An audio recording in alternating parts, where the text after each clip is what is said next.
Day 81. Let's talk about the simple moving average crossover strategy. This one is a step up from buy and hold. It's still simple, but now we're actually making decisions based on what the price is doing. So, what is a moving average really? Imagine you're tracking the price of a stock every single day. Some days it jumps up, some days it drops. It's noisy, it's jumpy, it's hard to see the real trend just by looking at the raw price. A moving average smooths all of that out. It takes the average price over a certain number of days, say, the last 10 days, and it recalculates that average every single day as new prices come in.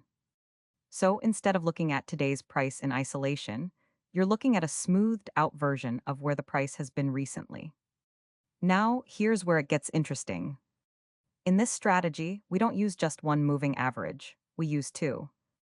One is a short-term moving average. Think of it like a fast-moving line. Maybe it's calculated over the last 10 days. The other is a long-term moving average, a slower line, maybe calculated over the last 50 days. The short-term average reacts quickly to recent price changes. The long-term average reacts slowly. It takes its time. Now here's the core idea, the heart of the whole strategy. When the short-term average crosses above the long-term average, that's a signal. It suggests that recent prices are picking up momentum, moving faster than the longer trend.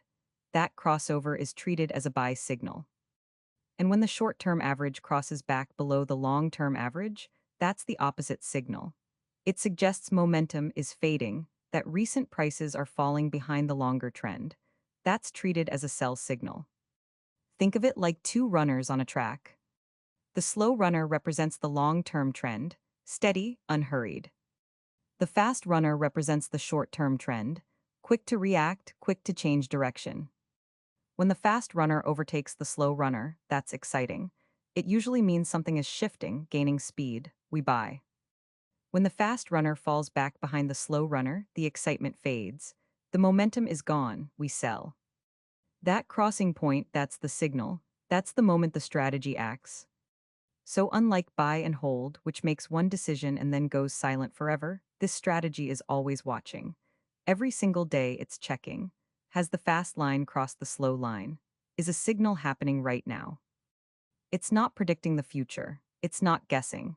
It's simply reacting to a pattern in the data, the relationship between two averages, and what it means when they cross.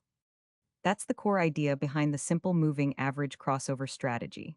Two averages, one fast, one slow, and a buy or sell decision triggered the moment they cross paths.